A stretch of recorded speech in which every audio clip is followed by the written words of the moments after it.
आज कक्षा 9वीं में अध्याय 1 से अपन परिमेय और अपरिमेय संख्याओं के संबंध में सीखेंगे कि परिमेय संख्याएं क्या होती हैं और अपरिमेय संख्याएं क्या होती हैं। यहाँ पर 0 1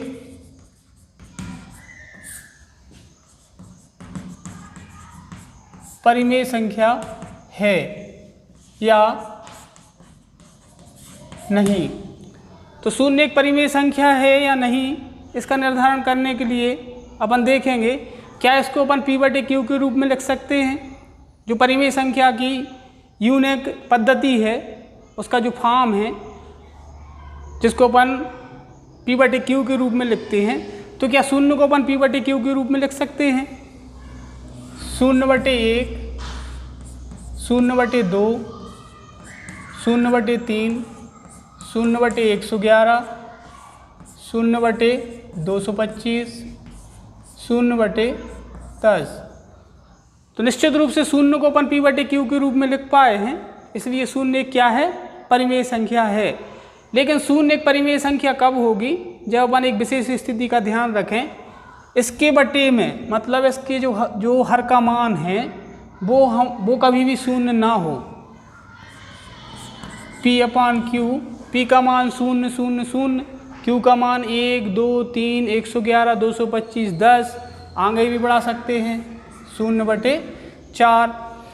तो 0 1 परिमेय संख्या है, लेकिन इसमें Q का मान कभी भी 0 नहीं होना चाहिए।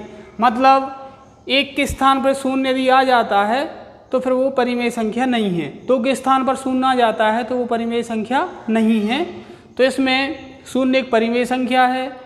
क्योंकि इसको अपन P/Q के रूप में लिख सकते हैं। लेकिन 0 1 परिमेय संख्या तभी होगी जब Q का मान बराबर नहीं होगा किसके, 0 के।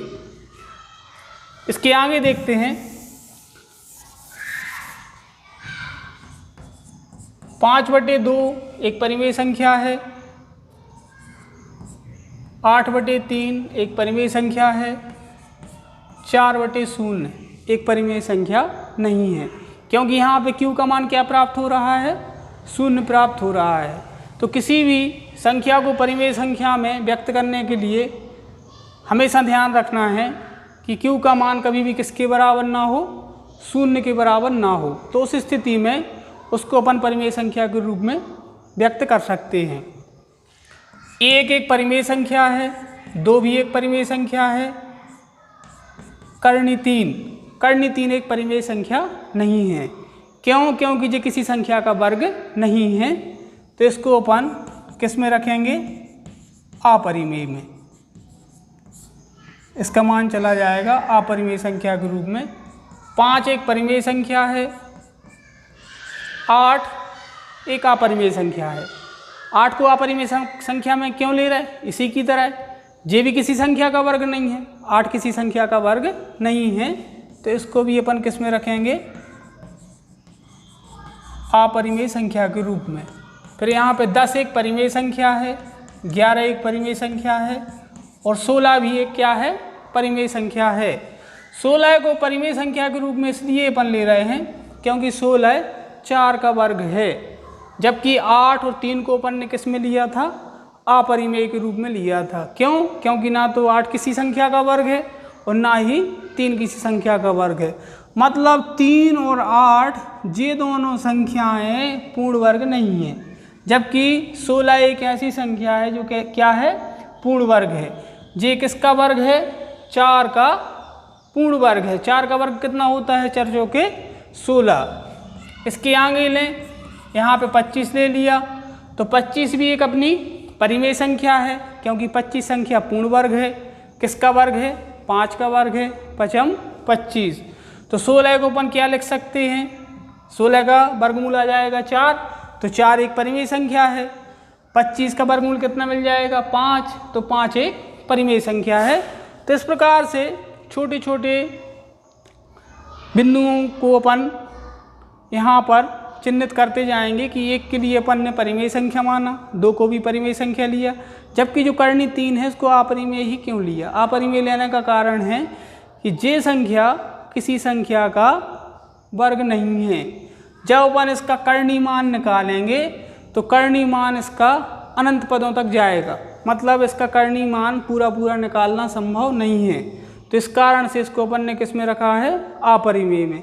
इसी प्रकार 8 का कर्णी मान भी निकालना संभव नहीं है। दशमलव के 2, 3, 4, 5 स्थानों तक निकाल सकते हैं, लेकिन दशमलव के बाद जो इसके मान निकलेंगे वो अनंत की ओर अग्रसित होंगे, मतलब इसका जो प्रसार रहेगा वो अनंत की ओर रहेगा। इसलिए इस संख्या को भी अपन किस में रखेंगे, अपरिमेय में। 10 एक परिमेय संख्या है, 11 एक परिमेय संख्या है, 16 को परिमेय संख्या लिया था क्योंकि 16 किसी न किसी संख्या का वर्ग है। किस संख्या का वर्ग है, 4 का वर्ग है। तो इस प्रकार से केवल अपन 4 पर चर्चा करें कि 4 एक परिमेय संख्या है। भले ही यहाँ पर कर्णी 16 लिया है, लेकिन कर्णी 16 का मान कितना मिलेगा, 4। तो 4 अपनी एक परिमेय संख्या है। इसी प्रकार से कर्णी 25 का मान कितना मिलेगा, 5। तो 5 एक अपनी क्या है, परिमेय संख्या है। एक उदाहरण और लें, यहाँ पे 23 ले लिया। अब 23 जो है, 23 अपनी अपरिमेय संख्या है। फिर उसी कंसेप्ट पर आ जाएं, 8 और 3 की कंसेप्ट की पर, जो 8 और 3 में अपन ने उदाहरण स्वीकार की थी। तो यहाँ पे 23 एक अपरिमेय संख्या है।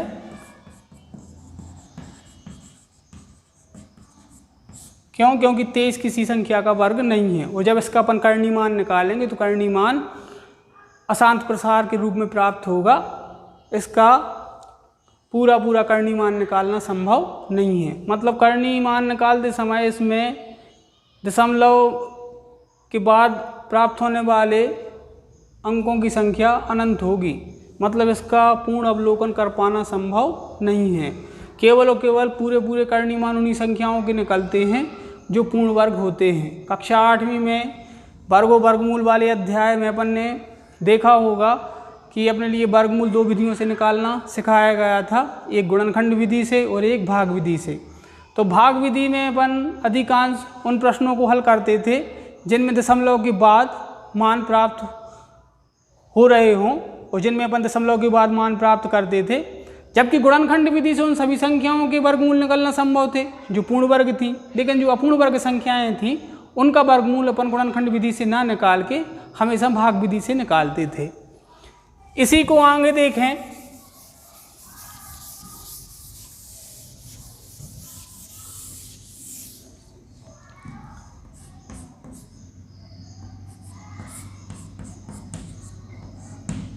एक उदाहरण लिखा है कर्णी 7 और कर्णी 4।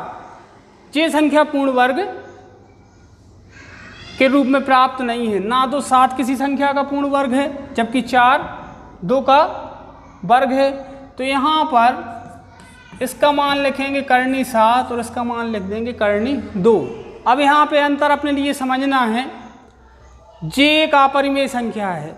जो कर्णी 7 है जे अपरिमेय है और जो 2 दिया है हर के रूप में जे क्या है, परिमेय है। तो जब एक अपरिमेय और परिमेय का विभाजन अपन प्राप्त करते हैं तो परिमेय और अपरिमेय का विभाजन हमेशा अपरिमेय ही प्राप्त होता है।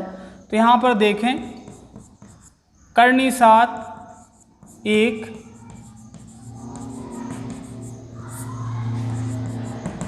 अपरिमेय संख्या है, जबकि 2 एक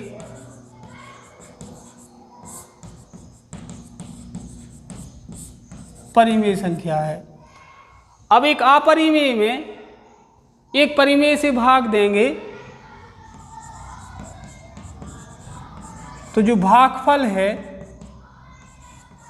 वह अपरिमेय प्राप्त होगा। अर्थात एक अपरिमेय में एक परिमेय से भाग दिया तो उसका परिणाम या भागफल जो प्राप्त होगा वो किस रूप में प्राप्त होगा, अपरिमेय के रूप में प्राप्त होगा। दूसरे उदाहरण में देखें,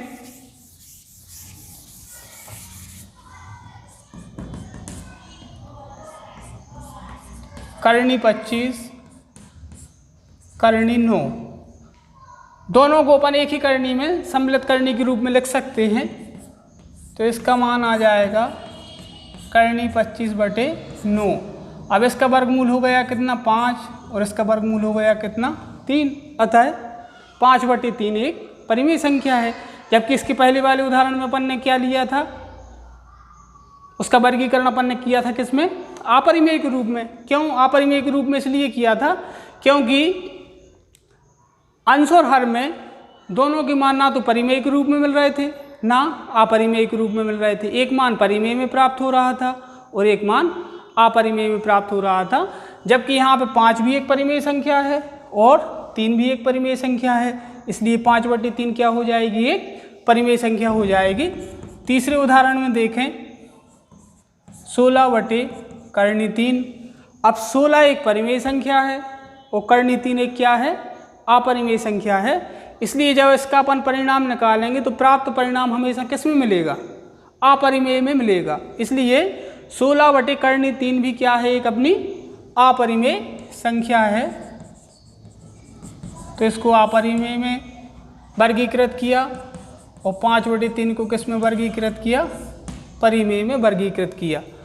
तो ध्यान रखें अपन अंश का मान यदि अपरिमेय के रूप में है और हर का मान यदि परिमेय के रूप में है तो उसका निर्धारण अपन किस में करेंगे, अपरिमेय संख्या के रूप में करेंगे। वहीं दूसरी ओर इसके विपरीत क्रम को देखें, यदि अंश का मान परिमेय के रूप में है और हर का मान अपरिमेय के रूप में है तो उसको भी अपन किस में रखेंगे, अपरिमेय के रूप में रखेंगे। मतलब उसका वर्गीकरण किस संख्या में होगा, अपरिमेय में होगा। इस प्रकार से करनी 11, करनी 3,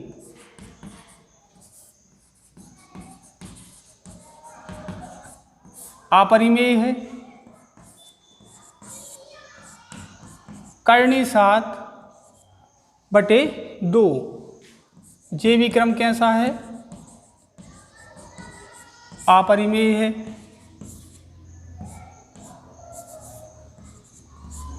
3/5, ये भी क्रम कैसा है, अपरिमेय है।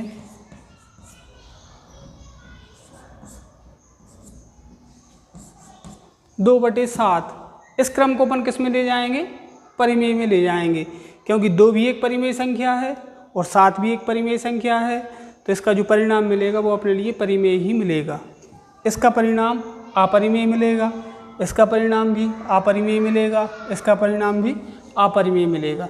यदि अंश और हर दोनों अपरिमेय हैं तो उसका परिणाम अपरिमेय ही प्राप्त होगा। अंश अपरिमेय है और हर परिमेय है तब भी उसका परिणाम अपरिमेय के रूप में प्राप्त होगा।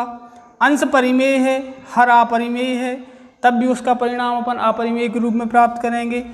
जबकि अंश और हर दोनों यदि परिमेय हों तो केवल और केवल इसी स्थिति में अपन प्राप्त परिणाम को परिमेय संख्या के रूप में निर्धारित कर सकते हैं।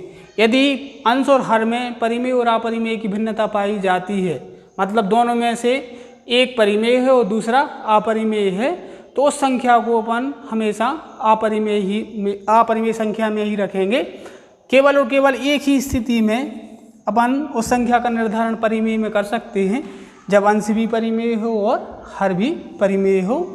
तो इतनी स्थिति को अपन बार बार अवलोकन करके देखें और इससे जुड़े हुए कुछ प्रश्न आपकी बुक्स में दिए गए हैं तो उनको हल करने की कोशिश करें। इसके बाद अपन आगे के अंक में परिमेय की अवधारणा पर विचार करेंगे।